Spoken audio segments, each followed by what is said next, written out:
দেশভাগে বিভীষিকার স্মরণে বর্ধমানে মোমবাতি মিছিলে জেলাশাসক শ্বেতা আগরওয়াল। আপনারা দেখছেন বনশ্রী নিউজ, বনশ্রী রায়ের রিপোর্ট।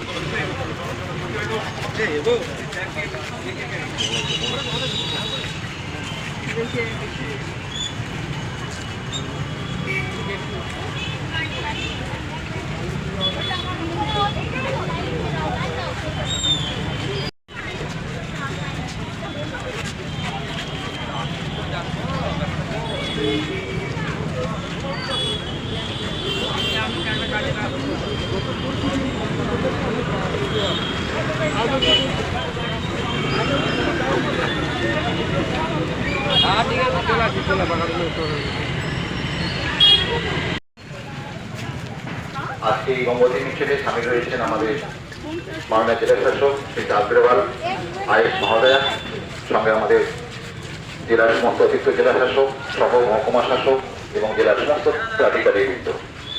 আজকে 14ই আগস্ট দেশভাগে বিভীষিকার স্মরণ দিবস। মানব ইতিহাসের অন্যতম মর্মান্তিক অধ্যায় দেশভাগ এবং তার ফলে ক্ষতিগ্রস্ত মানুষদের